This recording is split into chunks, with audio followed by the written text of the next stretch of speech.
Hora 23.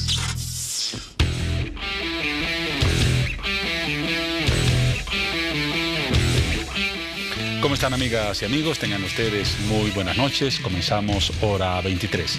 Y en esta oportunidad vamos a comenzar con la imagen del día. Una noticia que sorprendió prácticamente a todos: la llegada al país de un ex capo del mundo del narcotráfico, del cual prácticamente habíamos perdido pista, o había más bien quedado en el olvido. ¿De quién se trata? Tal vez no conocieron la información. La vamos a difundir a continuación.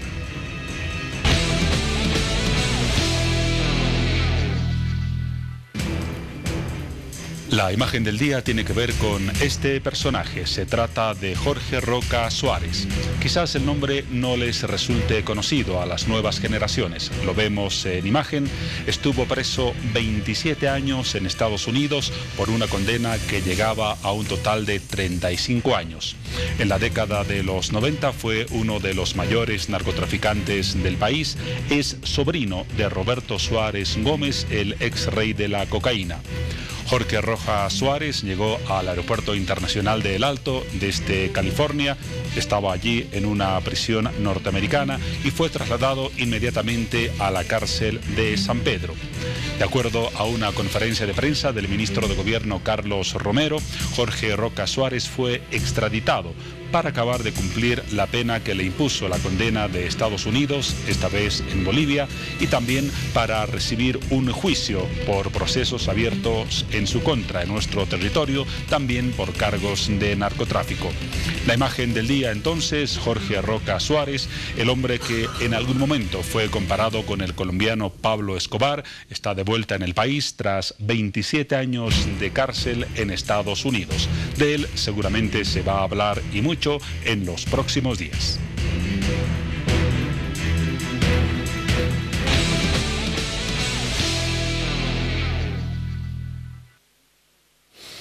Y de esas imágenes doy la bienvenida a mis compañeras de trabajo, Paola Sánchez y Piti Garamendi. Comenzamos con Paola. ¿Qué tal, Paola? Bienvenida. ¿Cómo estás, Juan Pablo? Buenas noches. Es un gusto compartir un nuevo programa junto a todos ustedes. Así que les damos la bienvenida a Hora 23. Y bueno, es momento de conocer uno de los temas que estaremos abordando esta noche: los Boy Scouts en Bolivia. Bueno, es una asociación conformada por muchos niños y jóvenes que trabajan por un mundo mejor. Ellos crear un mundo mejor. Sin embargo, en las últimas semanas, esta asociación se ha visto afectada por varias denuncias de actos impúdicos, acosos, incluso actos de violencia sexual que se habrían cometido en años pasados y que permanecieron en silencio. Hoy, en este momento, bueno, salen a la luz, aparecen estos actos, estos hechos, las denuncias, las víctimas. Y bueno, todos queremos conocer más detalles al respecto. Es por ello que esta noche estaremos contando con la presencia de algunos representantes de esta importante asociación, y además contaremos con la presencia de las víctimas de estos actos de violencia sexual. Conoceremos historias muy dolorosas, así que estaremos ya en los próximos minutos abordando esta entrevista. Bienvenidos a todos. También damos la bienvenida en las redes sociales a Piti Garamendi. Paola, ¿cómo estás? Buenas noches. ¿Cómo están todos? Bienvenidos al sector de redes sociales de Hora 23. Ya nuestras publicaciones se encuentran listas para su participación. Tan solo tienen que ingresar a nuestra página de Facebook, Hora 23. Teníamos pendiente desde ayer un tema: la situación en Siria. Ustedes conocen que el pasado viernes una coalición integrada por Estados Unidos, Francia y Gran Bretaña bombardearon instalaciones militares donde presuntamente se fabricaban armas químicas, armas con las que se atacó a una parte importante de la población siria, con un saldo de 40 muertos y decenas de intoxicados.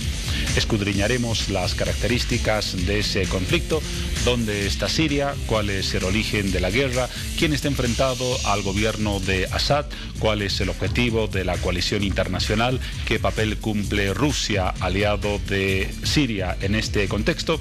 Esos algunos de los temas que abordaremos con un experto en política internacional.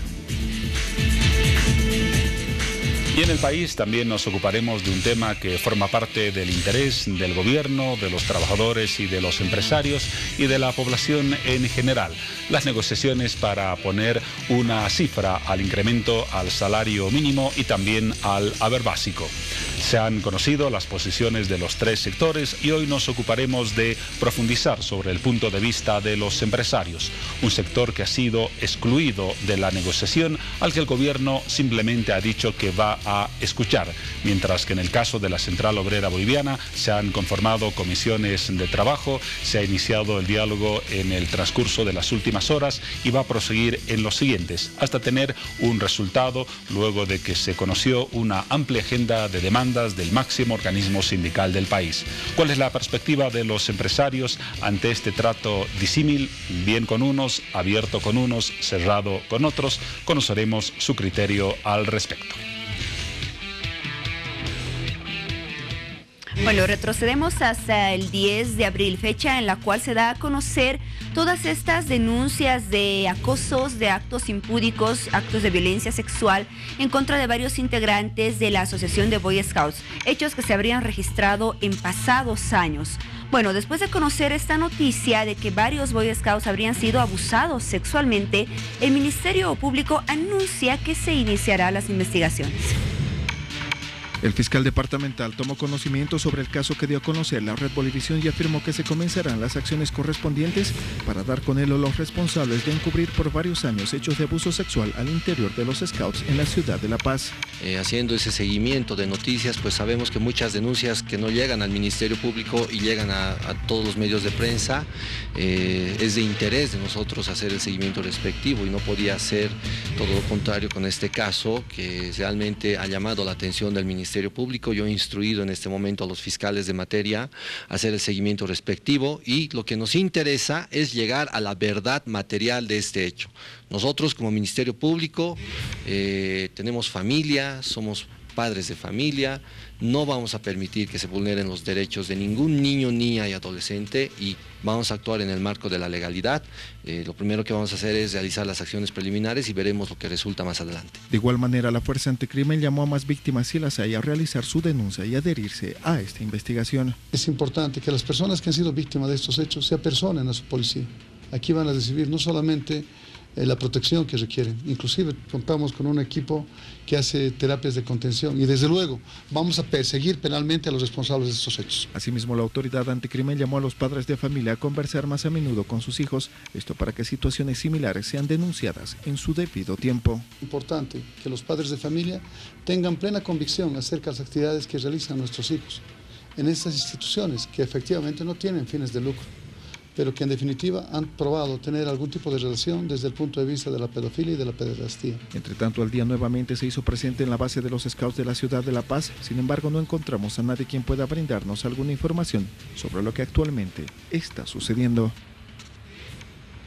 Ya nuestros invitados se encuentran listos para desarrollar el tema. ¿Y cuál es su opinión al respecto? Los invito a participar de la siguiente publicación. Scouts en el ojo de la tormenta.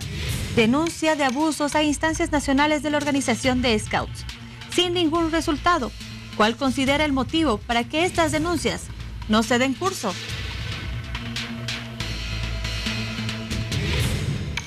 De esa forma, con la nota que antecedía a ese cuadro, hemos conocido algunos antecedentes del tema que vamos a comenzar a tratar. Cuando se habla de Scouts, se nos viene a la cabeza una de las frases o los eslogans más conocidos de esta agrupación: siempre listos. Ese eslogan tiene que ver con un afán de colaboración al prójimo y a los propios compañeros que integran esta asociación. Pero en los últimos años aparentemente fue desnaturalizado y muchos integrantes en la parte directiva de los grupos organizados estuvieron siempre listos, pero no para una misión solidaria, sino de acuerdo a una denuncia que se ha conocido en los últimos días, siempre listos para acosar e incluso llegar a ataques sexuales a niños y a menores de edad. Un caso desde luego gravísimo por lo que ello implica. Y un caso que lamentablemente no se conoció durante muchos años y que ha surgido a la luz a raíz de recientes denuncias de víctimas que después de más de 10 años pusieron fin a su silencio y quisieron contar, como corresponde a la sociedad en su conjunto, el drama que atravesaron y desde luego con una perspectiva, la de obtener justicia para sancionar a los culpables como corresponde, porque se trata, de acuerdo a la visión de varios expertos en el campo jurídico, de delitos que no han prescrito. Vamos a comenzar a hablar de este tema porque nos ocuparemos de él en los próximos minutos, incluso con la presencia de víctimas que nos contarán el drama que sufrieron hace más de 10 años. Y vamos a comenzar a abordar el tema hablando con Andrea Cabrera del Consejo Distrital de Scouts de La Paz, que nos acompaña aquí en el estudio de Hora 23. Andrea, buenas noches y bienvenida. Buenas noches y gracias por el espacio.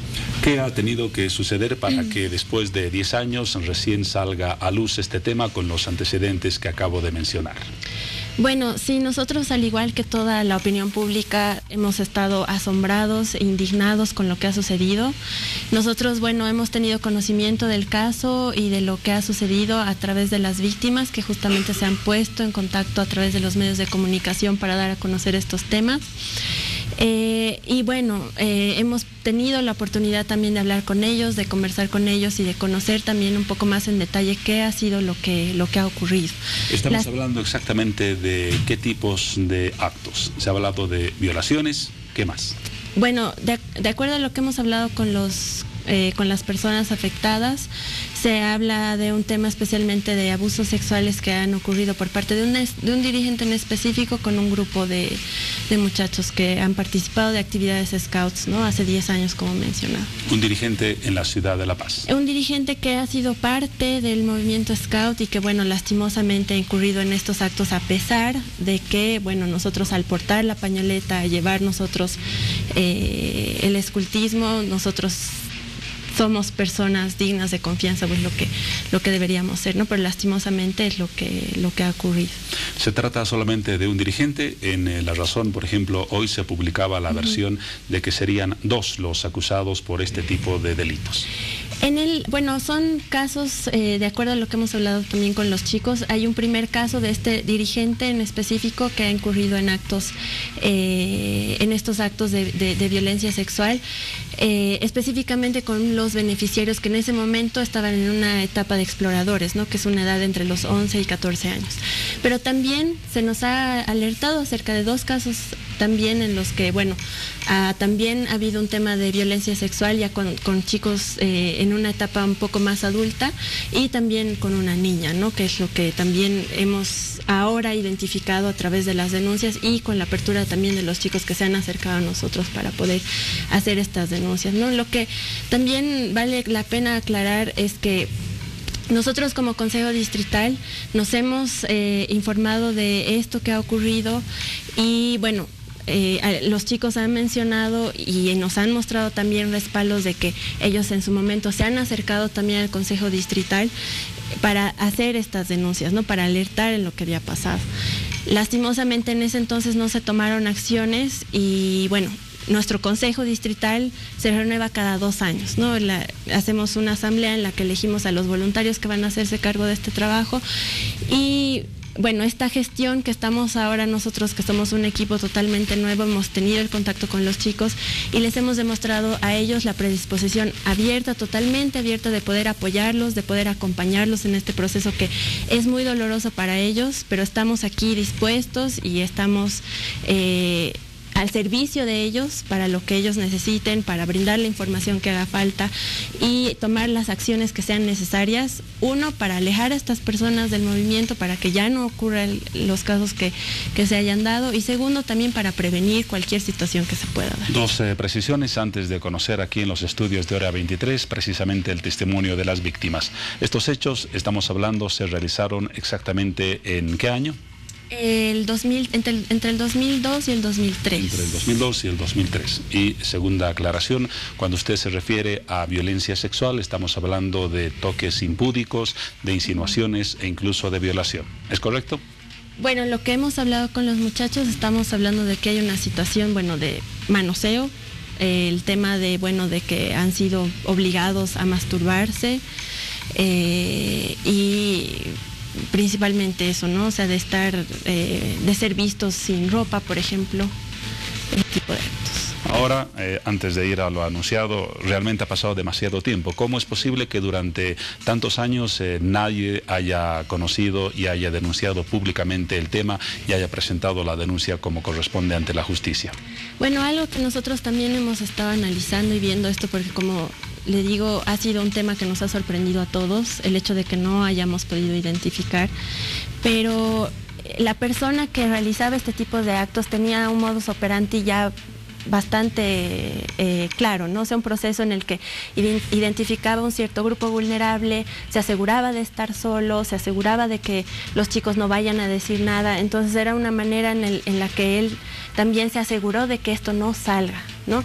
Y bueno, está también el hecho de que obviamente los niños, como pasa en cualquier otra situación, no es algo que lo van a denunciar porque finalmente sienten vergüenza, porque por muchos motivos, ¿no? ¿Se llegó a cometer alguna violación o no? De acuerdo a lo que hemos hablado con los chicos, no hay un caso específico de violación. Muy bien, vamos a volver más adelante a conversar con usted sobre este panorama. Nos vamos ahora con Paola Sánchez, que en otro espacio de nuestro estudio en Hora 23 nos va a contar algo más del tema. Bueno, muchas gracias, Juan Pablo. En este lado del CEN nos encontramos con Laura Torres. Ella es la directora distrital de Scouts de La Paz. Damos la bienvenida a Laura. ¿Cómo está? Qué gusto. Buenas noches, mucho gusto. Y también damos la bienvenida a 3 muchachos que nos acompañan en este momento, a los cuales los vamos a denominar como víctima 1, víctima 2 y víctima 3. Conoceremos algunas historias respecto a las denuncias que se han presentado de acoso, de actos impúdicos en contra de víctimas, así como los que nos acompañan en este momento, y en realidad son algunos más. Comenzamos primero con Laura para conocer más a detalle este tema. Laura, ¿cómo ustedes como asociación de Scouts reciben esa noticia cuando comienzan a difundirse algunas publicaciones en redes sociales, en medios de comunicación también, respecto a las denuncias de violencia sexual en contra de algunos integrantes que formarían parte de esta prestigiosa asociación que, bueno, después de estas denuncias se ve afectada? Bueno, nosotros hemos tomado conocimiento del tema inicialmente por los anónimos, como tú lo afirmas, ¿no? Se ha empezado a ver la divulgación de esta información en redes sociales y a raíz de eso es que nos comunicamos tanto lo que es la Oficina Nacional con nuestro distrito. Hemos empezado a tomar cartas en el asunto, realizando investigación y viendo quiénes podrían ser, tratando de averiguar quiénes eran las víctimas para poder apoyarles. Ya en estos comunicados que han salido, en estos anónimos que salieron, figuraban 3 nombres, ¿no? Inicialmente, de los cuales uno era una persona que ya había sido apartada del movimiento hace 4 años atrás. Como indicaba... ¿Por qué fue apartada? Ha sido expulsado, ¿no? Por un acto indebido que va en contra de todo lo que son nuestras normas de comportamiento para los dirigentes. Cuando hablamos de actos indebidos, ¿lo relacionamos con actos de violencia sexual o acoso sexual? También es uno de los temas, ¿no? Por los cuales... Esta persona ya vendría a tener antecedentes, entonces. Exacto.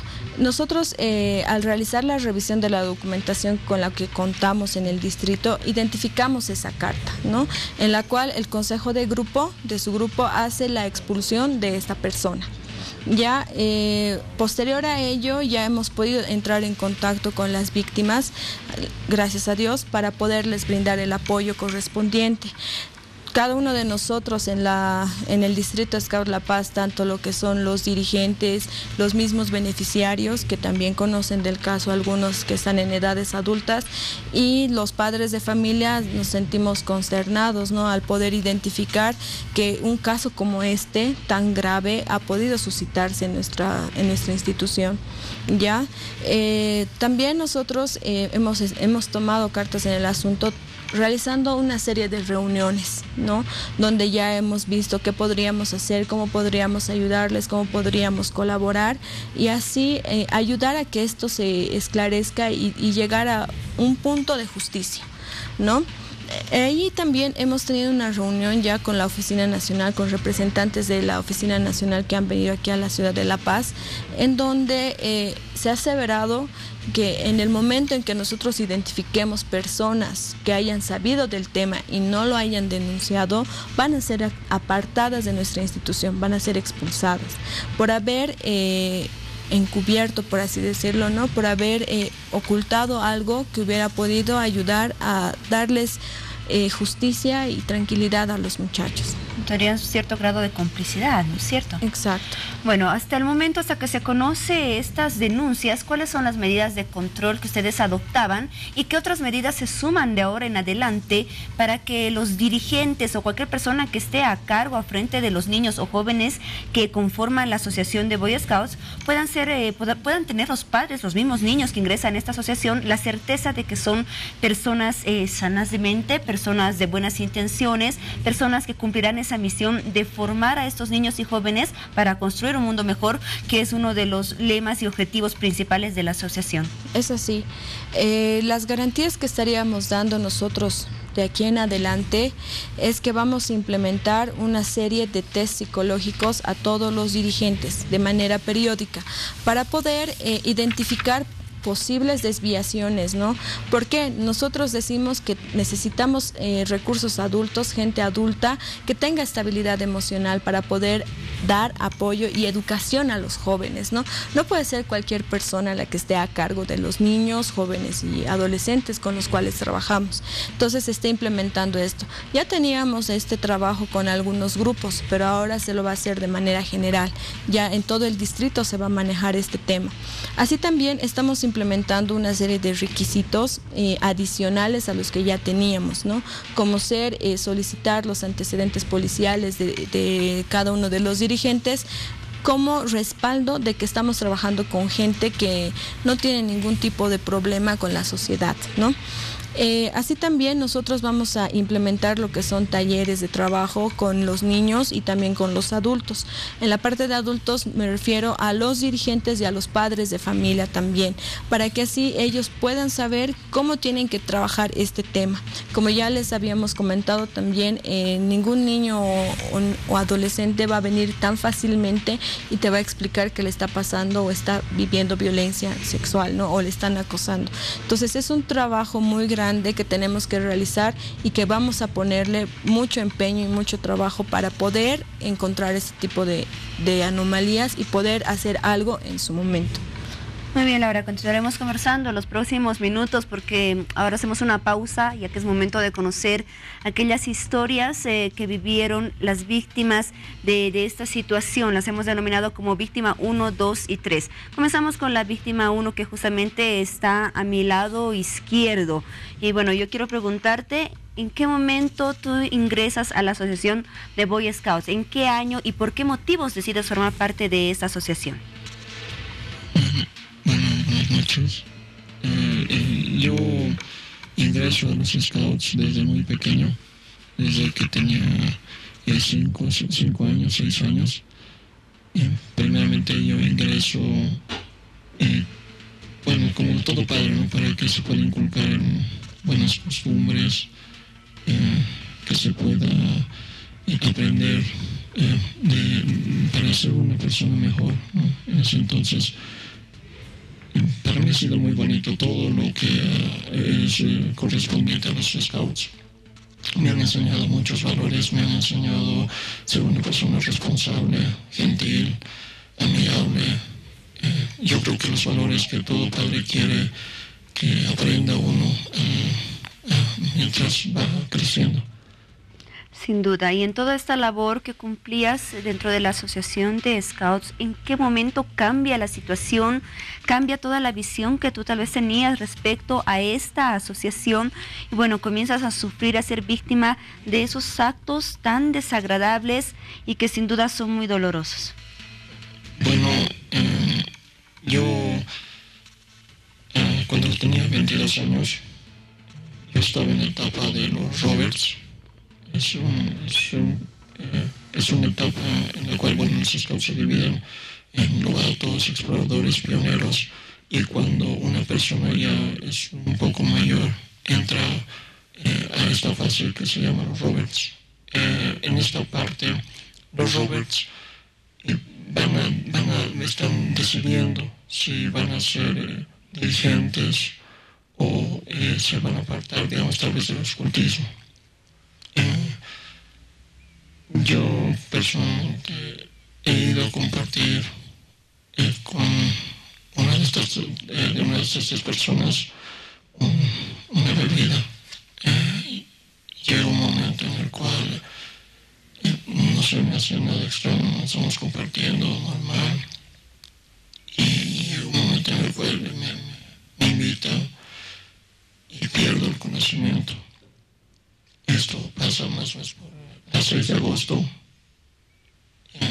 Dice, reacciono.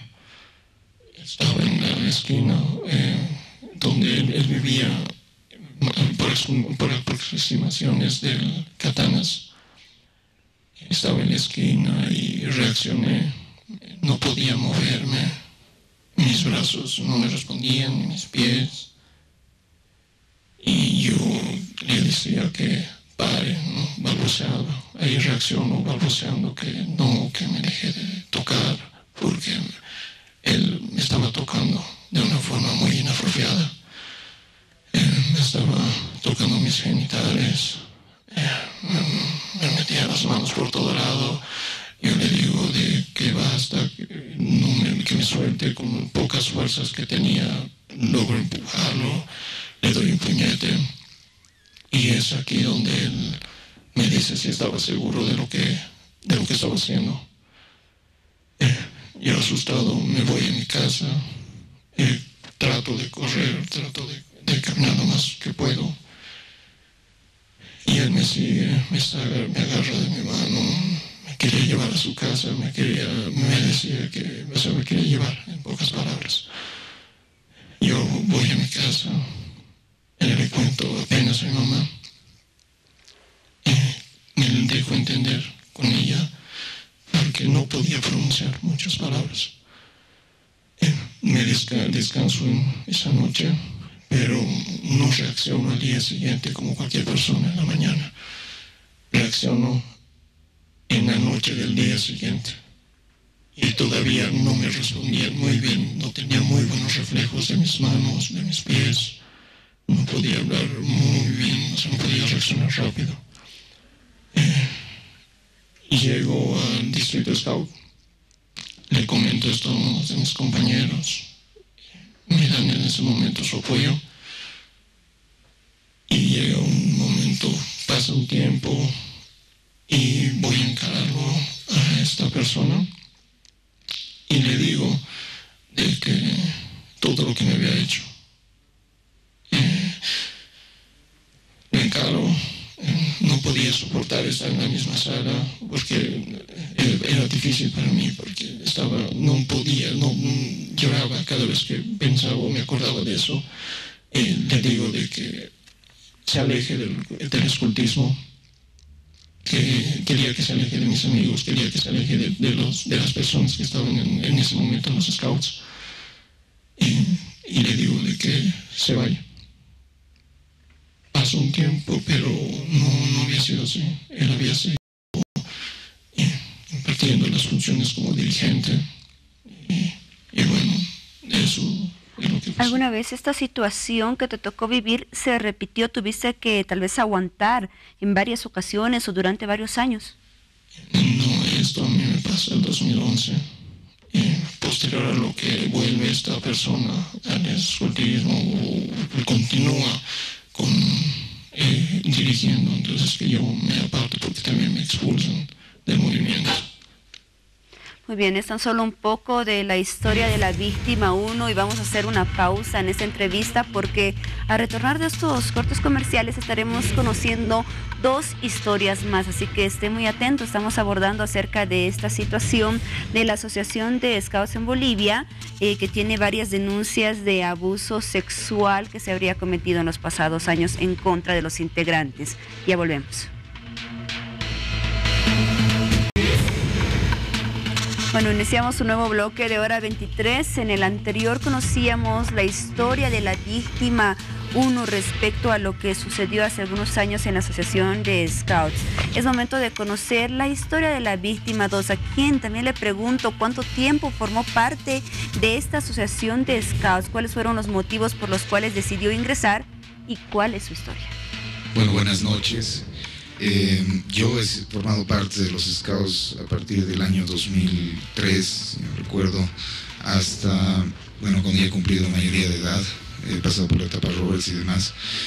Para comentar un poco sobre mi historia, a grandes rasgos, bueno, yo a mis 11 años, a 13 años, tenía amistades en los scouts, me llamaba mucho la atención algunas cosas extrañas. Bueno, ahora que soy consciente y ya adulto, puedo darme cuenta de que era bastante extraño, por ejemplo, bautizos que se daban en el distrito scout, donde nos amarraban con pitas y echaban ciertos desechos, por ejemplo, en nuestras áreas privadas. También, además de eso, bueno, aquí aparece este dirigente, ¿no?, que por ejemplo nos metía a varios niños a la ducha y él entraba a ver, ¿no?, y nos obligaba a hacer eso.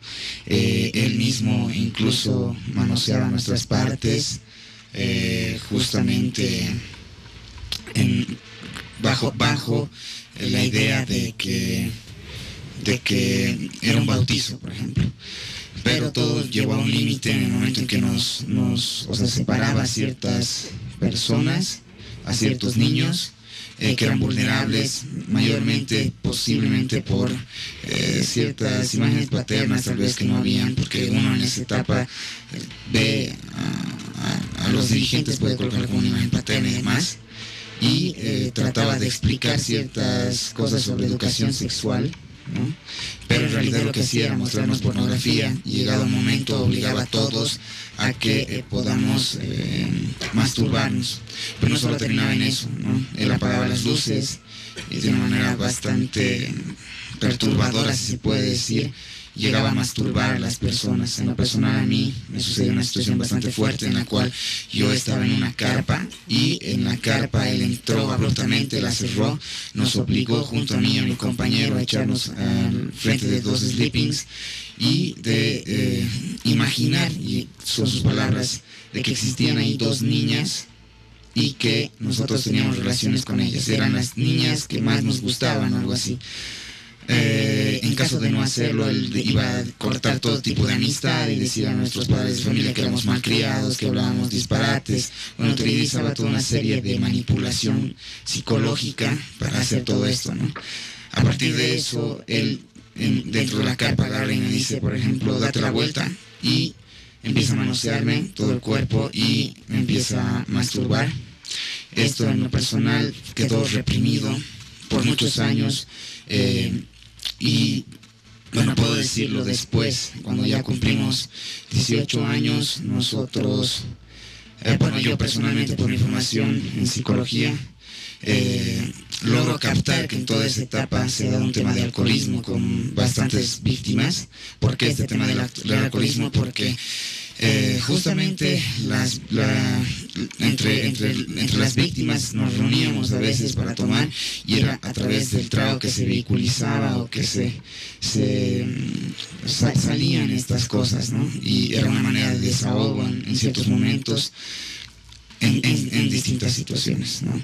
A partir de eso, después, bueno, hacemos consciente todo esto, y ya logramos hablarlo cuando teníamos una mayoría de edad, y decidimos decirlo a las autoridades competentes en ese momento, que eran las autoridades de los scouts del distrito Scout La Paz.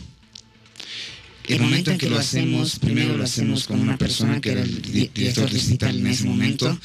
Él se queda supuestamente sorprendido por todo y nos dice que nos iba a apoyar y que iba a ayudar y coadyuvar en toda esta situación. Pero, sin embargo, él no actúa y vota a este dirigente que había cometido estos actos contra nosotros, que permanecía aún en el grupo. No lo vota y transcurre un año. Después de un año nos vuelven a comunicar, ya por otros lados externos de los scouts, de que habían visto una situación similar con un nuevo niño, ahora sí actual. Y nosotros vamos ahora a encontrarnos con todo el grupo, ¿no? Scout, ya no solamente con este director de los scouts. Nos encaramos y les decimos toda la situación, pero al parecer en ese momento habían problemas con los predios del distrito Scout, con la alcaldía, y él nos decía la situación, ¿no? Esto sale ahorita y va a ser complicado, podemos perder ciertas cosas de la institución y que no sería bueno. A partir de eso bueno, de parte nuestra hemos recibido bastante miedo de parte de este director, porque sabía manejar muy bien las palabras. En ese momento también nos usamos bastante inexpertos, si se puede ser, pero ahora somos adultos y podemos enfrentarlo de frente. Y, bueno, manipuló a todos, incluso a las personas que estaban ahí en esa reunión, para hacerles creer de que cualquiera que podía decir algo estaba en problemas, ¿no? Aparte de eso, y me es difícil también comentar esto, después, hace pocas semanas atrás, yo descubro, bueno, a través de las denuncias que se van sumando, una situación bastante fuerte de una compañera que es de mi generación, y que claro, empieza a unirse el por qué esta persona, dirigente distrital, no quería decir nada y no quería sacar nada a la luz, porque esa persona estaba teniendo relaciones con una beneficiaria de los scouts, ¿no? Estaba abusando de su poder, porque hay que entender que cuando uno es dirigente, las personas, niños crecen a tu lado y te van a ver desde una imagen, ¿no? Y van a confiar en ti y demás. Aprovechó de todo eso, seguramente coqueteó y demás, pero no digo solamente eso, sino que, y me duele mucho porque ha sido bastante difícil escuchar todo ese caso, que ahora ya lo han denunciado, ¿no? A las autoridades competentes, pero que ha causado una manipulación psicológica brutal, un daño psicológico muy fuerte, al punto que tienen miedo incluso de venir el día de hoy y estar acá. Por eso guardamos reserva, ¿no? A esta persona la vamos a cuidar mucho. Y a esta persona incluso ha llegado a daños físicos bastante fuertes, daños internos. En su momento se tendrán que dar, y claro, todo cuadra ahora en por qué esta persona encubría a toda esta situación que nos había pasado a nosotros con el otro dirigente cuando éramos niños. Y además de eso, claro, también yo recuerdo el momento en que la víctima 1 nos comentó esta situación. También es esta persona que era dirigente distrital, junto con la persona que había agredido a la víctima 1, que nos manipularon en ese momento en una reunión, explicando de que no, que estaba loco, que estaba borracho, ¿no? Y incluso a nosotros nos llegaron a engañar también. Entonces, gracias a ahora hemos podido tener una conversación con los nuevos líderes Scout, y es a través de eso que también entendemos que son nuevas las situaciones, y es muy agradable saber que también van a hacer algo por todo esto, y que bueno, a las personas que sepan sobre este caso y estén implicados tendrán que caer. En los próximos minutos conoceremos más acerca de las historias de estas 3 víctimas y del proceso que se está llevando a cabo. Es momento de ir junto a Juan Pablo Guzmán con un contacto importante desde la ciudad de Cochabamba. Gracias, Paola. Estamos justamente en contacto telefónico con la ciudad de Cochabamba y con el señor Germán Rocha, quien es jefe Scouts a nivel nacional. Buenas noches. ¿Me escucha bien, señor Rocha? Sí, buenas noches. Muy bien, la consulta es la siguiente. De acuerdo a la versión de una de las personas víctimas de los abusos que estamos tratando, usted conoció en el año 2011 las denuncias y aparentemente no hizo nada o lo que correspondía al respecto. ¿Cuál es su versión ante esta afirmación? Bueno, en el tema del abuso sexual con menores de edad no teníamos ningún conocimiento. Usted afirma que no tenía ningún conocimiento, sin embargo... La persona que hizo un contacto con nosotros era un adulto que estaba en una actividad no scout, y que le habíamos pedido que él nos fuera a hacer una denuncia para poder tomar, digamos, la acción. Solo en el caso de los niños se actúa por oficio, pero no en el caso de adultos. Muy bien, usted nos dice que no tenía conocimiento del tema, sin embargo, una de las personas víctimas de violencia sostiene que tiene un correo electrónico que fue enviado a su persona, que usted respondió ese correo electrónico, por lo tanto se dio por enterado del caso y que no asumió las acciones que correspondía por la responsabilidad que usted tiene a la cabeza de los Scouts. ¿Es cierta esta versión? ¿Cuál es su criterio? Ya he dicho que nosotros no teníamos una denuncia del caso de los niños en absoluto. ¿Usted no recibió ningún correo electrónico en el que se le informaba del caso o de los casos de violencia contra los niños? Todo el año 2004, 2003, no. ¿En qué momento, si nos puede especificar el año, usted tuvo conocimiento de la situación que se presentaba con estas denuncias? Que después de ver estos programas por su canal de televisión. ¿Estamos hablando de qué año? Estamos hablando de hace unos días. Hace unos días se enteró recién de lo que había pasado el año 2011. ¿Es así entonces? Estamos hablando de los problemas con los niños. ¿El hecho de que sean menores de edad no obligaba más bien a un mayor cuidado y a un seguimiento de posibles casos de violencia contra ellos? No teníamos ningún conocimiento de abusos contra niños. Muy bien, entonces usted se ratifica en el sentido de que no recibió ninguna comunicación, ni verbal, ni por carta, ni por correo electrónico, en el que se le planteaba la denuncia. No, de ninguna manera. Si no era sobre temas de niños, ¿sobre qué denuncia recibió usted información?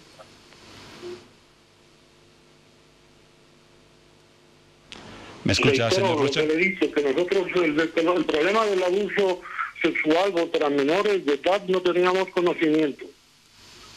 ¿Tuvieron conocimiento de algún otro caso de abuso contra jóvenes, no contra menores de edad?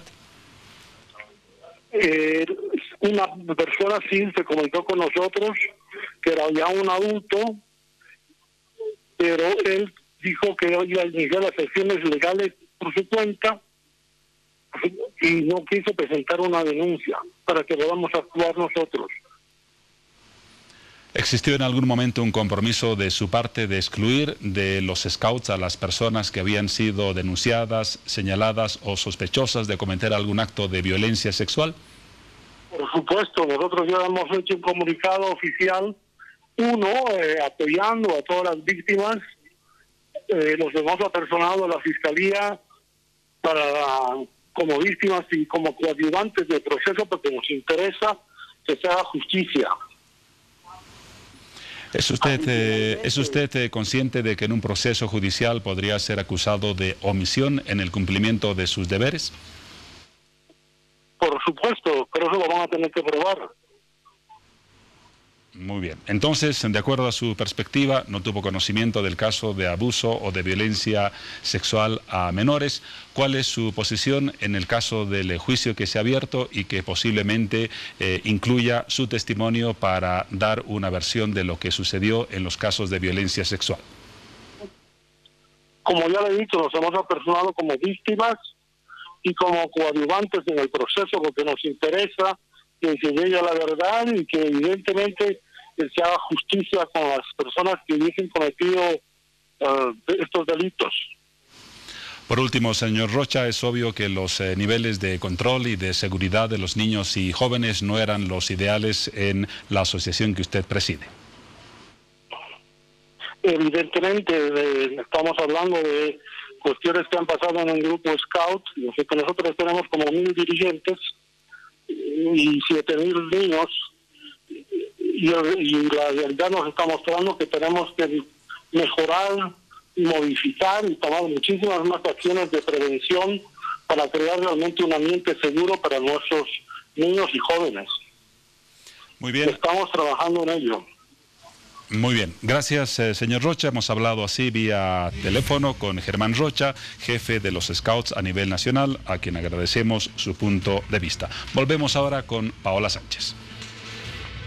Muy bien, gracias Juan Pablo. Después de conocer las afirmaciones que metió en ese contacto telefónico el señor Germán Rocha, jefe nacional del movimiento Scout, la víctima 1 que nos acompaña en este lado del CED, también representación de las otras víctimas, tiene algo por decir, también quiere pronunciarse al respecto y tendría incluso algunos textos que comprueban la veracidad de los correos enviados y la respuesta que en determinado momento el señor Germán Rocha habría dado a estos correos en los cuales se denunciaba los actos impúdicos que se cometieron hace algunos años por parte de dirigentes de la Asociación de Scouts en contra de estos jóvenes que formaban parte también de esta importante asociación. Vamos a conocer, tiene toda la palabra la víctima 1. Bueno, una nuevamente muchas gracias.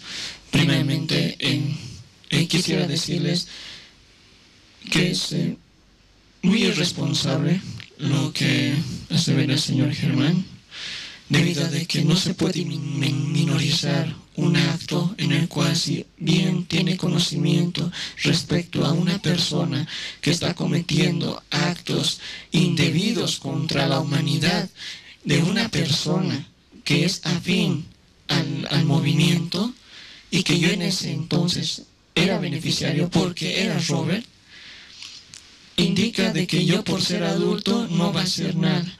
O sea, me parece un poco muy irresponsable de su parte. O sea, si me pasaría a mí, si yo no denuncio, le hago conocer y dice que soy mayor, no va a hacer nada, y la persona que siga en el movimiento y pueda hacer lo mismo con otros chicos. Eso me parece muy irresponsable.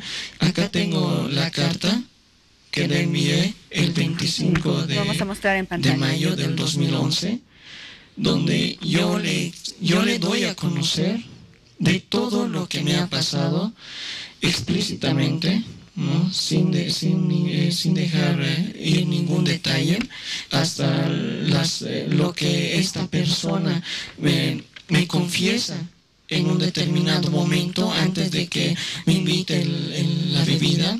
Yo pierdo el conocimiento, hasta ahí todo lo he ido contando. Posteriormente recibo la respuesta del señor.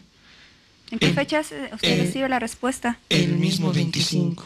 25 de mayo. 25 de mayo. Esa sería la respuesta que emitió la carta de denuncia el señor Germán Rocha. Sí, donde me dice de que gracias a esto le he puesto en conocimiento, que me agradece, que va a tomar medidas de seguridad para que no se vuelva a repetir este tipo de actos dentro del movimiento.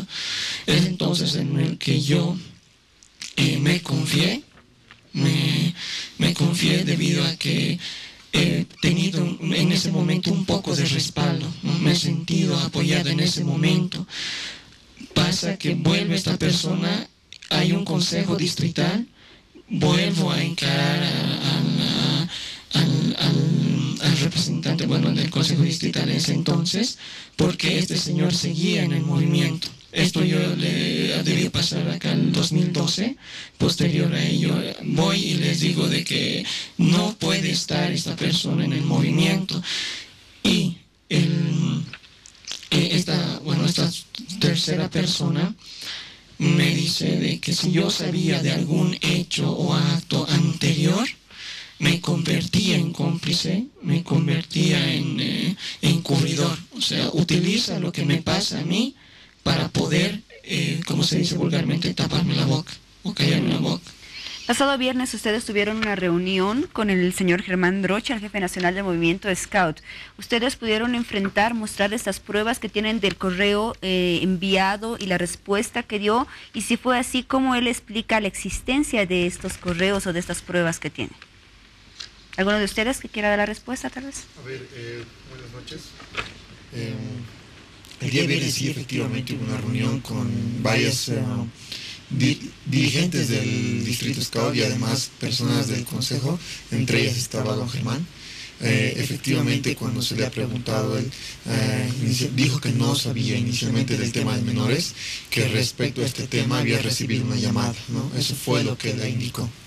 ¿Ustedes en algún momento mencionaron o mostraron esas pruebas que tienen respecto a que él sí tenía conocimiento de estos hechos? No estaba el compañero de víctima 1 para mostrarlo, se le mencionó de los correos, pero él dijo que solo se le había hecho una llamada, ¿no? Eso fue lo que él indicó ese día.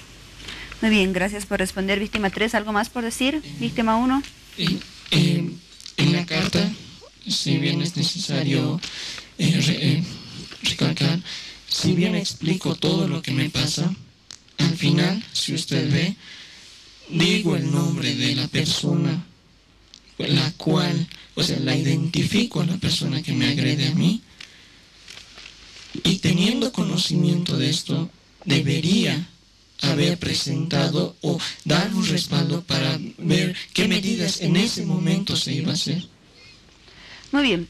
dejábamos pendiente conocer la historia de la víctima 3. Vamos a conocerla brevemente acerca de qué trata su historia, cuándo se dio, cuándo se presentó esta historia, y conocer también un poco cómo eran los perfiles de esos dirigentes agresores en ese momento, respecto a la relación que tenían con los padres, por ejemplo, de los integrantes de la Asociación de Boy Scout, o la asociación, o con los integrantes, mejor dicho, que en un momento iniciaban a formar y llegaban a formar parte de esta asociación. ¿Cómo era la relación? ¿Cómo era su perfil?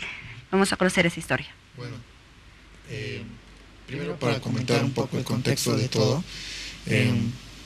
yo le quedo muy agradecido al movimiento Scout por todo lo que me ha hecho mi persona en respecto a todo el lado positivo que tengo. Se lo debo íntegramente a los Scouts.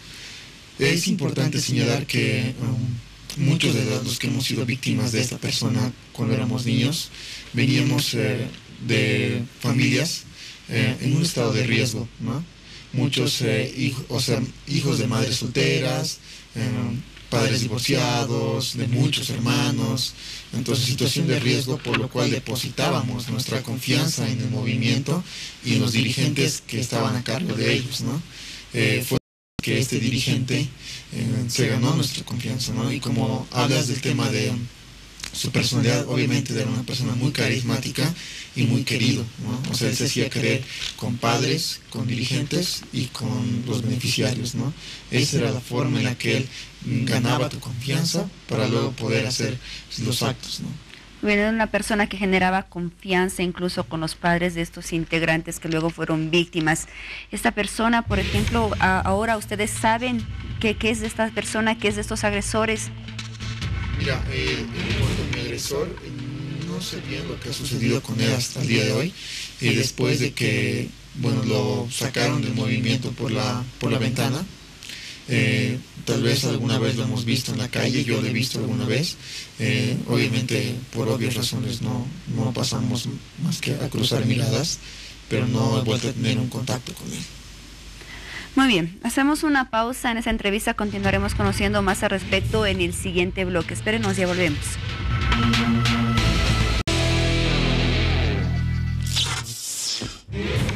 Bueno, después de conocer las historias de 3 víctimas de actos impúdicos y violencia sexual de la Asociación de Boy Scouts, es momento ya de cerrar con ellos parte de esta entrevista con las últimas palabras que tienen por expresar respecto a la situación que vivieron.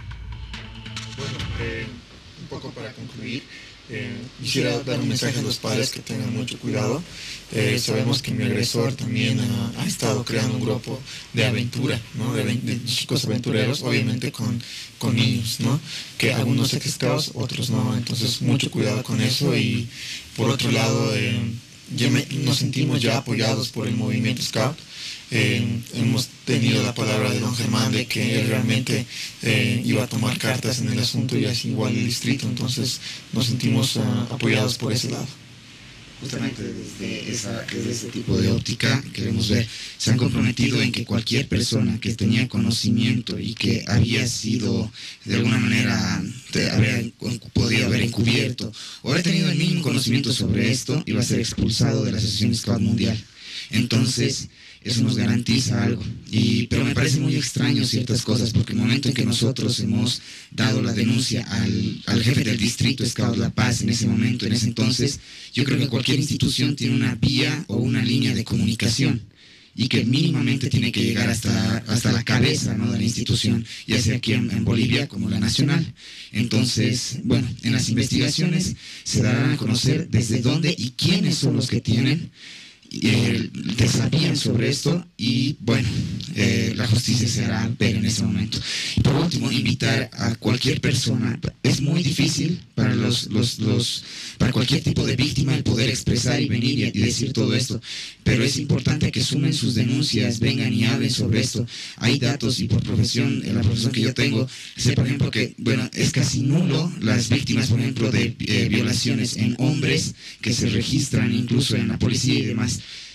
pero es necesario que estas personas que son un peligro para la sociedad y que están ahora libres en este momento andando por las calles, estén sueltas, porque son nuestros niños de Bolivia, son nuestra niñez la que está en peligro. Así que llamamos un pedido expreso a los padres de familia a estar atentos a todas estas situaciones, atentos con sus hijos. Muy bien, gracias por compartir sus historias con nosotros. Sabemos que tienen objetivos importantes detrás de ello y son historias difíciles de recordar, tan solo de mencionar. Gracias a los tres. Y ya para finalizar, Laura Torres, jefa distrital La Paz de Scouts, ¿cuánto consideras que podría influir toda esta situación, todas estas denuncias que salieron a la luz en el hecho de que futuros niños o jóvenes quieran formar parte de esta asociación, o la confianza que puedan tener los padres de permitir que sus hijos formen parte de la asociación de Scouts? El impacto que está teniendo este tema es muy alto, ¿no? Muchos padres de familia se cuestionan si pueden seguir o no mandando a sus hijos a los Scouts. La única forma de que esto dé seguridad a los padres de familia va a ser los hechos, demostrando que nosotros sí formamos a los chicos en valores, les damos buenas herramientas para que ellos sean líderes en el futuro, y solamente los hechos van a poder demostrar que nosotros estamos haciendo un buen trabajo con los niños. Muy bien, agradecemos tu presencia también, Laura Torres, jefa Scout Distrital La Paz. Gracias por toda la información. Este tema lo hemos denominado la Asociación de Boy Scouts en el Ojo de la Tormenta, y cerraremos esta entrevista en los próximos minutos junto a Juan Pablo Guzmán. Antes hacemos una pausa y le pedimos que ponga atención, porque es momento de conocer las noticias más destacadas de la pasada jornada, martes 17 de abril. Son las siguientes.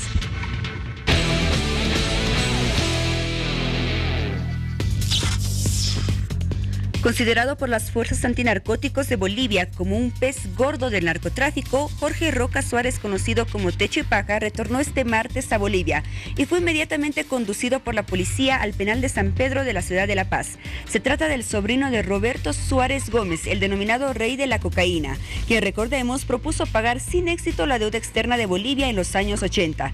Su retorno al país se da luego de que en los años 90 fue detenido y posteriormente sentenciado en Estados Unidos por narcotráfico. Por otra parte, la Asamblea Legislativa aprobó este martes una resolución que da curso al decreto presidencial de concesión de amnistía, indulto parcial e indulto total por razones humanitarias a personas que se encuentran privadas de libertad, y al decreto presidencial complementario que fueron remitidos por el presidente Evo Morales. Con este decreto presidencial se pretende beneficiar al 15% del total de reos a nivel nacional. Y para finalizar, el gobierno combinó la noche de este martes al diario brasileño O Globo a demostrar con pruebas la presencia del supuesto jefe del primer comando capital de Brasil, Gilberto Aparecido dos Santos, conocido como Fumiño, en Bolivia, tal como informó ese medio en un reportaje. Recordemos que según la publicación, el supuesto jefe del PPC estaría radicando en el Chapare, en el trópico cochabambino.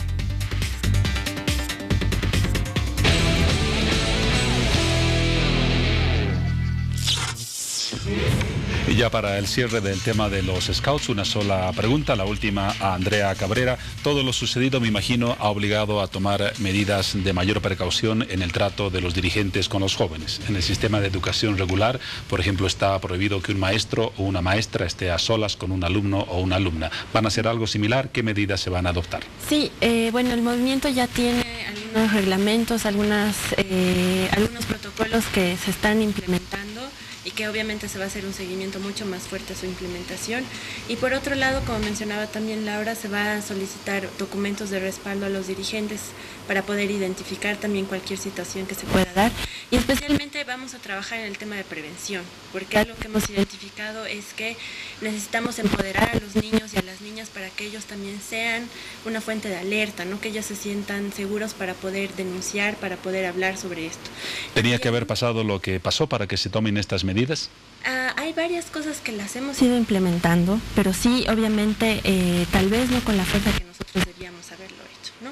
Lastimosamente sí, este tipo de casos son los que nos alertan para que nosotros podamos tener mucha más precaución y preservar la integridad de los niños, que es lo que más nos interesa. La palabra de Andrea Cabrera, del Consejo Distrital de La Paz. Agradecemos también su presencia y cerramos así el tema, que seguramente va a generar mucha más información en las siguientes semanas y estaremos pendientes de ella. Nos vamos ahora cambiando de tema con Piti Garamiti. Gracias, Juan Pablo. Como tú lo decías, cambiaremos de tema. Hablaremos del incremento salarial y queremos conocer su opinión y puedo hacerlo a través de la siguiente publicación. Incremento salarial. ¿Cuál considera usted que es el porcentaje de incremento adecuado para cubrir los gastos de la canasta familiar y por qué? Esa es la consulta, la que usted puede mandar sus comentarios y también puede hacerlo a través de nuestra línea de WhatsApp 776-77223.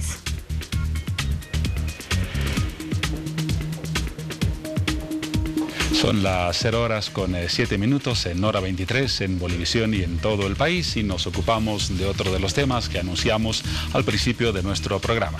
Las negociaciones entre la Central Obrera Boliviana y el gobierno, el trasfondo del tema salarial, pero también muchos otros aspectos que tienen que ver con la relación obrero-patronal y con la relación del gobierno con los empresarios y con los trabajadores. Como ustedes conocen, la Central Obrera Boliviana ha planteado un incremento del 15% al salario mínimo nacional y de un 10% al haber básico, cifras que son consideradas como desproporcionadas por el sector privado, que se ha manifestado a través de varios pronunciamientos. Vamos a conocer justamente el punto de vista del sector privado y para ello tenemos el gusto de contar con la presencia de Javier Hinojosa, economista y gerente general de la Cámara Nacional de Exportadores, a quien damos la más cordial bienvenida. Buenas noches, un gusto estar acá. Para nosotros tenerlo acá. El gobierno, ya lo decía, ha elegido las palabras aparentemente precisas para marcar la relación con los trabajadores y con los empresarios. Ha dicho que con los trabajadores se negocia y que con los empresarios simplemente se escucha. ¿Es esto una discriminación? No sé, yo creo que estamos hablando de la economía nacional. Es un tema muy serio, muy sensible, como para no tratarlo con cuidado y atención. El sector privado ha tenido la oportunidad de conversar con miembros del gabinete económico y en esta oportunidad se les ha mostrado con datos propios del gobierno nacional, datos del Instituto Nacional de Estadísticas, del Banco Central y de organismos internacionales, los efectos que podrían ser perjudiciales de un incremento excesivo en el salario mínimo nacional y en el haber básico. Esto hemos concentrado especialmente en los efectos nocivos que podría tener sobre el empleo, la productividad y el crecimiento económico. Con mi pregunta me refería a que evidentemente hay un trato con los trabajadores y con la Central Obrera Boliviana y uno muy diferente con los empresarios. ¿Es la misma percepción del sector privado? Bueno, creo que sí, ¿no? Creo que pertenecen a la misma organización política, entonces debe haber ahí más afinidad. El empresariado no está en actividad política. Exacto. Justamente ayer, en el aniversario 66 de la Central Obrera Boliviana, el gobierno ha anunciado que va a contribuir a construir una nueva sede para la Central Obrera Boliviana, ha regalado movilidades y también computadoras, lo que define el tipo de proximidad entre el gobierno y la Central Obrera Boliviana. Para el empresariado, ¿qué impacto tendría la posibilidad de que el gobierno acepte una cifra próxima al 15% al salario mínimo y a un 10% al haber básico? Bueno, hemos demostrado, como decía, que esos impactos serían nocivos. Hemos demostrado que el salario mínimo ha tenido un crecimiento de cerca de un 300% en el periodo y el haber básico de un 90%. En un documento de una cámara colega, que es la Cámara Nacional del Comercio, se ha mostrado cómo el porcentaje del salario mínimo nacional ha ido creciendo de un 60% proporción al per cápita y ahora es el 122%. Eso muestra que no hay correlación con la actividad productiva, con la productividad. Entonces, de continuar con decisiones de ese tipo, lo que van a generar es severos problemas en el empleo, en la calidad del empleo, mayor informalidad y pues la falta de competitividad de la producción nacional. A nosotros como exportadores nos afecta muchísimo nuestros costos locales para ser competitivos con otros países que trabajan en los mismos rubros en los que Bolivia trabaja como exportador. La riqueza de una nación justamente tiene uno de sus pilares en la exportación de productos y servicios. ¿De qué manera? Nos ha dicho ya algunos elementos, pero específicamente cómo al sector al que usted representa podría afectar un incremento en los porcentajes que están discutiendo el gobierno y la Central Obrera Boliviana. Bien, un incremento en los costos implica que los precios suben, los precios finales van a subir. Eso hace que no podamos competir con países que tienen costos más bajos o productividad más alta.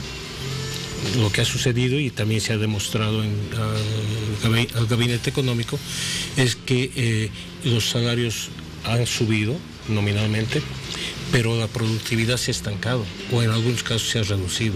Entonces no ha habido un efecto directo favorable del incremento salarial en la productividad. Entonces, si un país que es competidor con Bolivia tiene mejores precios y además tiene una mejor llegada por sus acuerdos internacionales, pactos y otros negocios ya avanzados con los países, entonces nos es complicado llegar. Un ejemplo, la almendra. La almendra, para llegar a un mercado que en este momento es de mayor demanda, que es Corea, la almendra boliviana paga un 36% de arancel para ingresar. La almendra peruana no, porque tiene un tratado. Y entonces, ¿cómo podemos competir ante una situación así? Si además tenemos el problema del contrabando y un problema de la informalidad.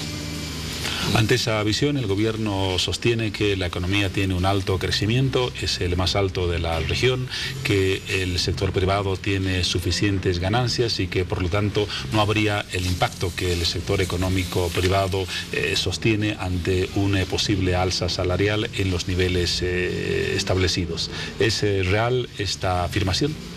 El escenario económico en el que estamos discutiendo este tema salarial actual nos muestra una desaceleración continuada de la economía. No está yendo al ritmo que estaba yendo antes. No estamos en crisis, pero no estamos creciendo al ritmo que se crecía anteriormente. Las exportaciones han caído drásticamente. Se ha recuperado algo en términos de precios de los minerales y precios de hidrocarburos, pero no a los niveles en los que estábamos hace unos 3-4 años atrás. La demanda interna también se ha contraído. Tenemos un déficit público muy importante y paralelamente tenemos un déficit en balanza comercial. Los déficits gemelos que son tan difíciles en la economía. Entonces, adicionalmente a esto hay un problema de informalidad, contrabando, etcétera, problemas financieros que marcan el escenario. Yo creo que el gobierno está consciente que ese es el escenario y es por eso que se está hablando de equilibrio, de prudencia y creo que la decisión que tome el gobierno va a ser responsable. Eso es lo que esperamos, que sea racional y responsable. ¿Confían ustedes que esa sea la salida o el resultado de las negociaciones entre el gobierno y la COP? Confiamos que tome las decisiones sea una persona responsable con su país. Porque a veces da la impresión de que los empresarios se quejan del gobierno, pero solo hasta cierta medida, y cuando se afecta el corazón de sus intereses, recién hay un discurso más concreto de crítica a ciertas decisiones económicas. Bueno, el empresario siempre va a cumplir la norma, siempre va a cumplir la ley. Si en el pasado inmediato se han presentado situaciones difíciles, muy complicadas. Sin embargo, la mayor parte de las empresas se adecuó a las circunstancias. Pero el sector informal ha ido creciendo. En este momento tenemos el sector informal más alto de la región, casi un 70-75%. Exacto. Estamos en informalidad.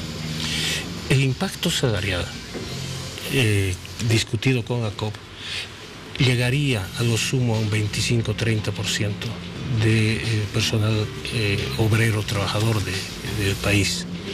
El resto, 60-70%, no les llega. Sin embargo, son afectados por los efectos nocivos de un incremento desmesurado. En todo caso, eso es lo que hay que cuidar. Desde luego. En todo caso, el sector privado reafirma la posición o la postura de establecer un cálculo diferente al que se ha estado aplicando en los últimos años, y que se considere, por ejemplo, el tema de la productividad para determinar los porcentajes de incrementos salariales. Sí, definitivamente estamos en esa posición, pero además en discutir el tema salarial y discutir el tema del empleo. Ambos asuntos, la política salarial y la política de empleo, van juntas, no pueden ser discutidas de forma separada. El momento en que se toma una decisión de orden salarial tiene efectos a favor o en contra del empleo. Entonces, el tratamiento tiene que ser integral. Hay que discutir sobre la ley general del trabajo, sobre las cargas que están generando. Piensa tú, Juan Pablo, que el empresario o cualquier persona que toma una iniciativa, un pequeño emprendimiento, una pequeña empresa, está pagando 100 bolivianos al trabajador. Adicionalmente, tiene que pagar 74 por los costos no salariales que implica contratar a una persona. En esas condiciones no se va a contratar, no va a crecer el empleo, ¿no? ¿Qué está pasando en este momento con el plan de empleo, al cual estamos contribuyendo mucho el sector privado? Estamos apoyando. ¿Cuál ha sido el secreto para este plan de empleo? ¿Cuál es la clave del programa de empleo del gobierno? Es que el gobierno cubre ese impacto adicional. Si no lo hacía, el plan no funcionaba. Eso demuestra lo grave de esto. Y un elemento más, el Estado es ahora un gran empleador y tiene un déficit fiscal muy grande. Si no es responsable en el manejo de su economía propia, el déficit fiscal va a seguir creciendo. Entonces, esa es una situación muy complicada. Al menos 2 ministros ya se han pronunciado diciendo que ellos apreciarían una decisión razonable y dentro de los niveles próximos a la inflación y algún impacto de productividad que se pueda discutir entre las empresas. Estaremos atentos a las decisiones finales que se tomen al respecto sin la participación del sector privado. Javier Hinojosa, economista, gerente general de la Cámara Nacional de Exportadores, gracias por su presencia. Su frase quizás de cierre: soluciones y enfoques globales a los problemas de la economía y no solamente parciales. Sí, las soluciones tienen que ser integrales. No puede ser que se dé una paradoja en la economía, de que hay cada vez más derechos o normas que protegen a los trabajadores, pero cada vez hay menos trabajadores que son beneficiados por esas normas nuevas. El resto está siendo desplazado al sector informal, donde no reciben un salario digno que es pagado por las empresas formales del país. Una balanza que está desequilibrada. Gracias una vez más por su presencia. Ya lo estaremos convocando para algún otro análisis sobre el sector exportador y la economía. Nos vamos ahora a un paréntesis en Hora 23.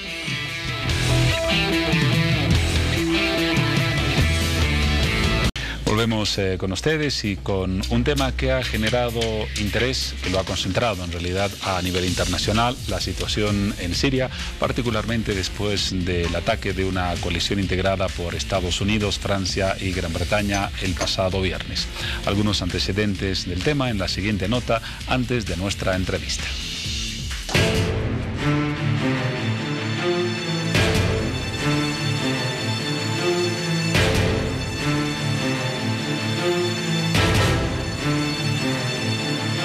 Sábado 14 de abril, el gobierno de Estados Unidos, juntamente con sus aliados, Francia e Inglaterra, atacan instalaciones en Siria. En los ataques a instalaciones sirias, Estados Unidos no solo lanzó los tradicionales misiles Tomahawk ya usados en Irak. En esta ocasión, el Pentágono volvió a recurrir al misil Tomahawk y encima estrenó un nuevo producto, esta vez fabricado por una de las mayores empresas de armamento del mundo, Lockheed Martin, el misil llamado Jaemer. En otro tipo de misil llamado invisible, muy difícil de detectar, se hizo desde cazabombarderos que despegaron de Qatar. Bombardeó un centro de investigaciones de armas químicas a las afueras de Damasco, además de un depósito para almacenar presuntamente gas sarín y un centro de mando en las inmediaciones de Homs. Y todo cuando la Organización para la Prohibición de Armas Químicas, reunida hoy en La Haya, debe comprobar si se usaron en Duma. El misil de distancia aire-tierra conjunto rango extendido, o sea, una cosa de 4,5 metros que se lanza desde aviones.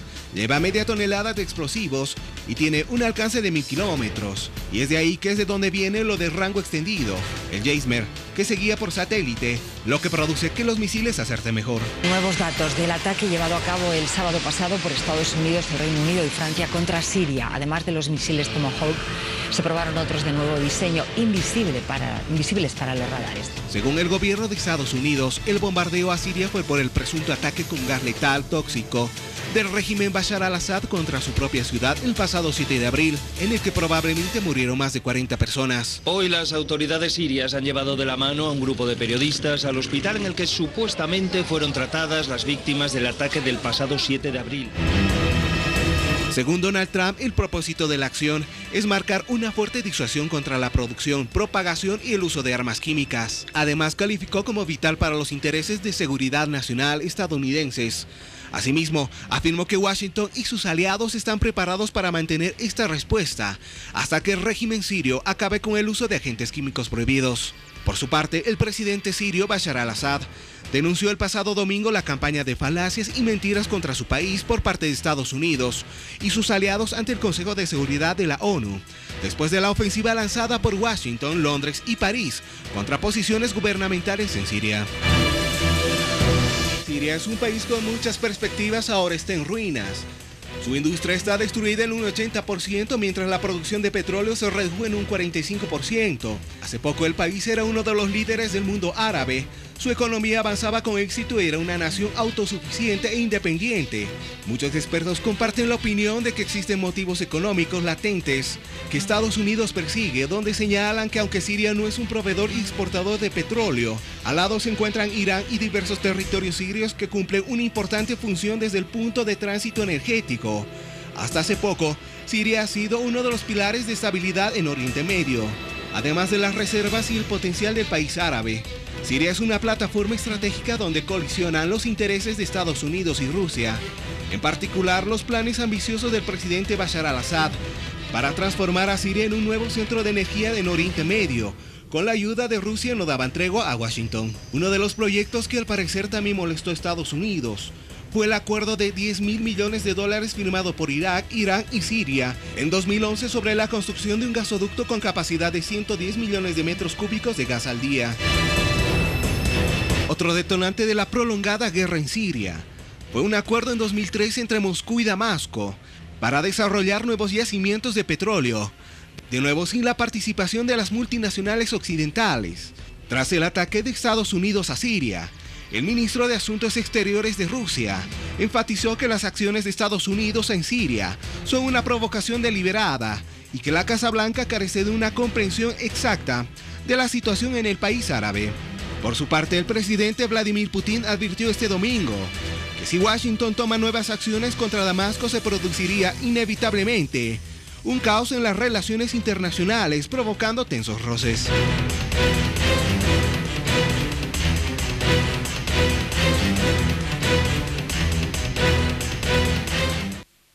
Y del tema incluido en la nota vamos a hablar con Samuel Montaño, experto en armamento, que visita nuevamente los estudios de Bolivisión. Señor Montaño, buenas noches, bienvenido. Buenas noches, gracias. Hablaremos en principio con algunas respuestas cortas de las características de Siria, porque se ha convertido en un foco de interés no solamente para gran parte del mundo, sino para Bolivia. Siria, un país que no es precisamente un modelo de democracia. No, no lo es, como no lo son varios países de la región, entre ellos Arabia Saudita, Kuwait, Qatar, Emiratos Árabes Unidos, Jordania, pero que son dictaduras amigas, son dictaduras que comparten la doctrina norteamericana, a diferencia de los otros países que han entrado en la cadena esta de la famosa primavera árabe. Pero estamos hablando de una dictadura. Estamos hablando de una dictadura, pero una dictadura que en realidad no ha logrado ser tumbada como otras, por el simple hecho de que cuando usted tiene que mantenerse en el poder, por más poder militar que tenga, es la población civil que le da el apoyo moral a su gobierno. Es por eso, por ejemplo, una de las características es, por ejemplo, como han logrado dictadores, ya sea Hitler, ya sea Gaddafi o los dictadores de mano blanda, que digamos, entre comillas, que logran sobrevivir, porque si la población siria no hubiese estado apoyando a su gobernante, hubiese sido más fácil la caída. Es un apoyo, sin embargo, relativo, porque, punto número 2, ya hemos definido el carácter del gobierno sirio. Punto número 2, hay una guerra interna que está enfrentando al gobierno sirio y a sus fuerzas armadas con grupos disidentes que tienen el control de algunas áreas del país.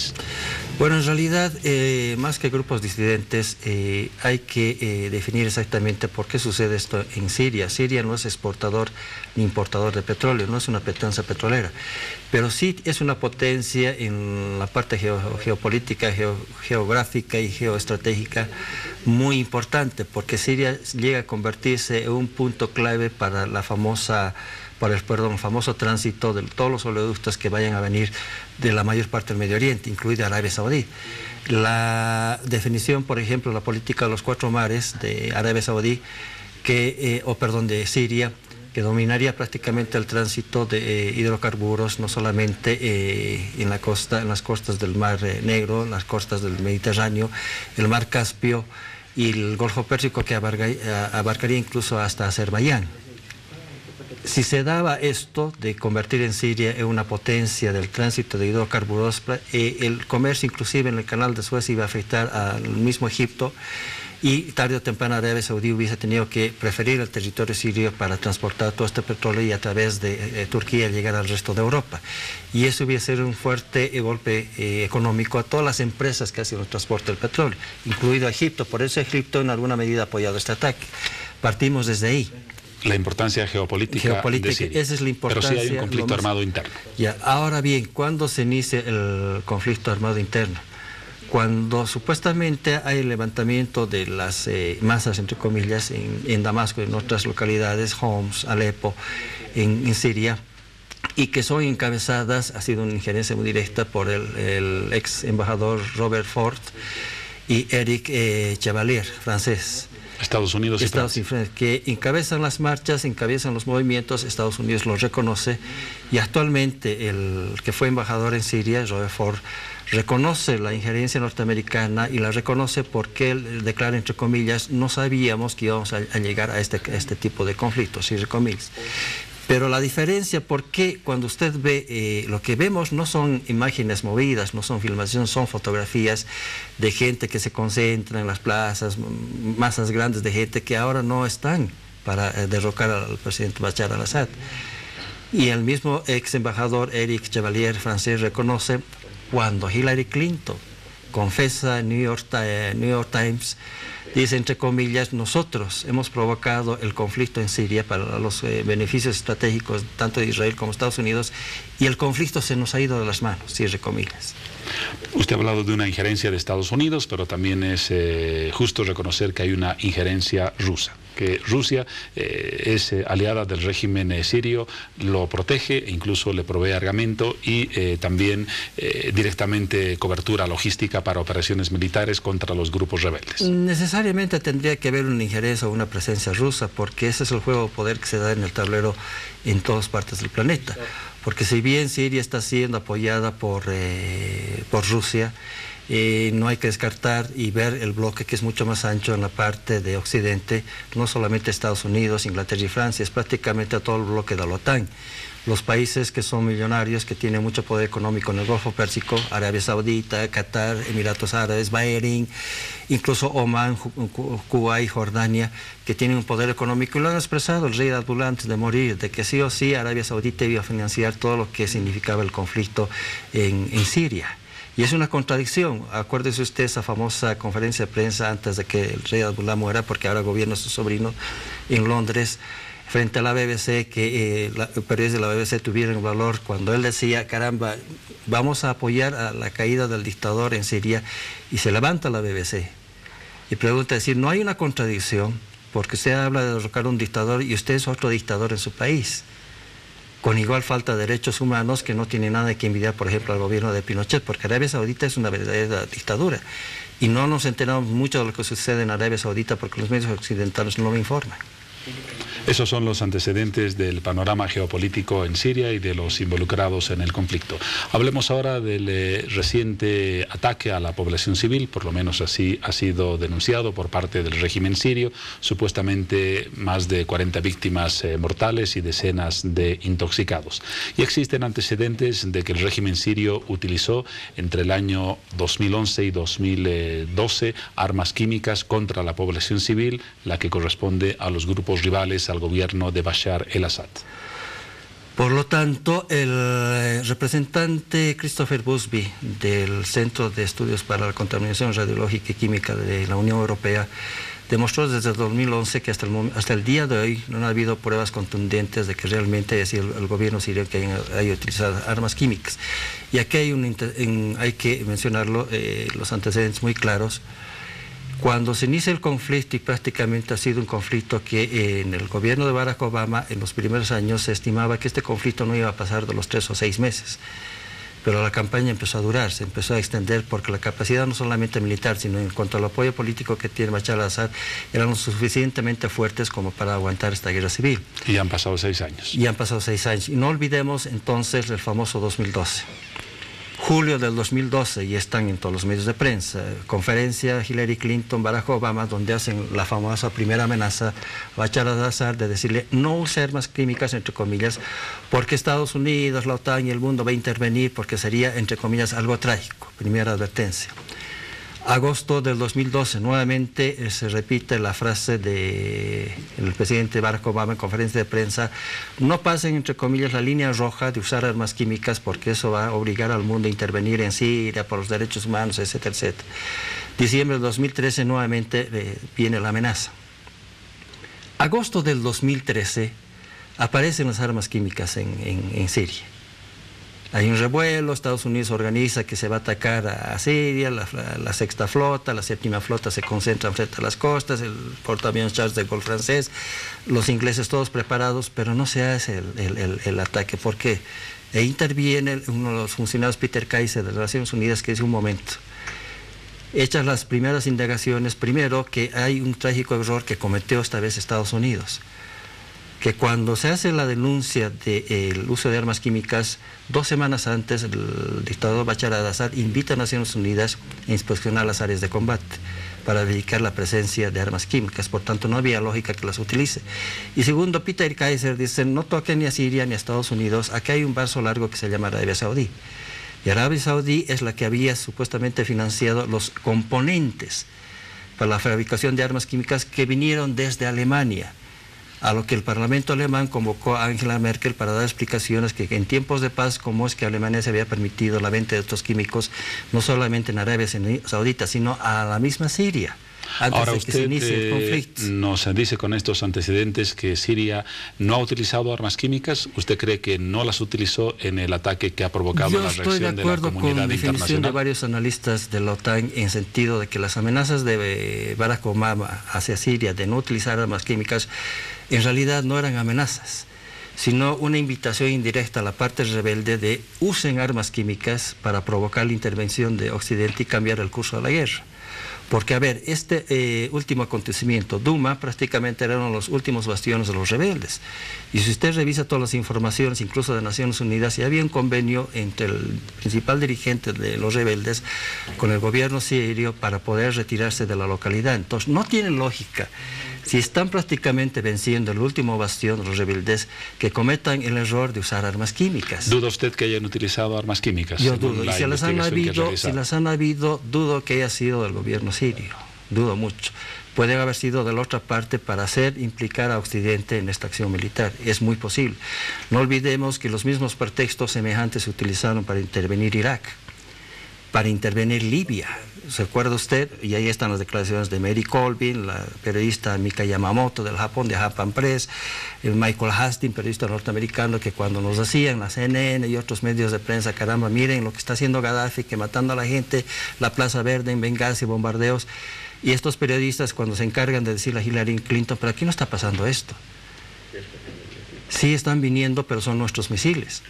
Sería casi un suicidio de los propios grupos rebeldes si no se hubieran empleado armas químicas. ¿Qué dice Hillary Clinton? Ups, lo sentimos mucho, nos hemos equivocado, pero ya hay democracia en Libia. Durante 10 años nos han dado el argumento de que han devastado Afganistán y además, un paréntesis, ¿qué moral le asiste a los Estados Unidos de poder juzgar el uso de armas químicas en Siria cuando ellos tienen un historial muy largo de haberlo hecho, no solamente armas químicas, sino bacteriológicas? Empezamos en 1951 cuando, gracias al teniente general japonés Shiro Ishii, que a cambio de no ser condenado por el Tribunal Penal por los hechos de la Segunda Guerra Mundial y mantener al emperador Hirohito en el poder, traspasa todo el programa de estudios de armas químicas y bacteriológicas que hacía el Japón al término de la Segunda Guerra Mundial, y los Estados Unidos lo experimentó en Corea del Norte. Pero posteriormente ya existió un compromiso de no utilizar armas ni biológicas ni químicas. Pero los Estados Unidos lo volvió a repetir en Vietnam. Yo quiero mostrarle esto. Pero los compromisos son posteriores para evitar el uso de armas químicas y biológicas, posteriores a Vietnam. Sí, este es uno de los 267,000 vietnamitas con consecuencias trágicas por el uso de agente naranja, el gas sarín, el gas mostaza, etcétera, etcétera, en Vietnam. Según Estados Unidos puede haber firmado todos los tratados, pero el 2004 Fallujah hacen la intervención con armamento químico en la localidad y los Estados Unidos reconoce que incluso dice, si hemos usado inclusive el fósforo blanco, que ha sido un error incluso en cargar los aviones de combate. Y, por favor, ¿cómo se van a equivocar a cargar aviones de combate para un bombardeo? En la localidad de Tora Bora, lo mismo, reconocen el uso del tetraclorodibenceno, que es un químico que se ha utilizado para atacar la cordillera de Tora Bora. Se han usado las bombas termobáricas, se han usado un sinfín de gases para poder evacuar o matar a los talibanes o a los guerrilleros que se escondían en las cuevas estas, ¿no es cierto? Y nadie sancionó a los Estados Unidos. En todo caso, merece igual condena el uso de cualquier país ahí está de armas químicas. El famoso canadiense que hoy está vivo, Stephen Hawkinson, que ha hecho una larga investigación sobre el uso de armas químicas no solamente en Irak, en Afganistán, sino también en Libia. Y como él lo denuncia, incluso el arma de uso de proyectiles de uranio empobrecido para contaminar no solamente un frente de guerra, sino tierras productivas para impedir la producción agrícola, porque hay empresas que quieren hacerse del monopolio de la producción de verduras y demás en el Medio Oriente. En todo caso, corresponderá a la ONU la investigación para determinar si hubo o no el uso de armas químicas en el reciente ataque de las fuerzas sirias a los grupos rebeldes. Naciones Unidas lo va a determinar, pero sencillamente que logren demostrar el uso de armas químicas es posible. La cuestión es quién las ha utilizado exactamente. Porque le digo, yo le doy con conocimiento de causa bastantes opiniones dentro de la misma OTAN, dentro de lo mismo, y en el mismo Israel. Ya hay jefes militares experimentados que, si bien tienen como un adversario a Siria, pero ellos reconocen y dicen es imposible. Y además no se puede bombardear ni almacenes, ni depósitos, ni fábricas de químicos aún destinados a guerras, porque un misil, una bomba, cualquiera que sea la carga explosiva que lleva, provoca pues la combinación, la explosión, la expansión de estos químicos, que sería una combinación, una contaminación terrible. Por tanto, lo que se está bombardeando en realidad son centros, nudos del armamento convencional del ejército sirio, para quitarle una debida capacidad y darle un respiro a los rebeldes. Eso es lo que se está haciendo. Una parte del complejo panorama de Oriente Medio, la situación en Siria, los apuntes y la opinión de Samuel Montaño, experto en armamento, para orientar sobre un tema que todavía va a generar mucho debate. Gracias, Samuel, por su contribución al análisis de este tema. Gracias a usted. Buenas noches. Muy bien, con esta entrevista cerramos Hora 23. De mi parte, la despedida. Nos reencontramos, estamos ya en una nueva jornada más adelante con todos ustedes. Gracias por su atención.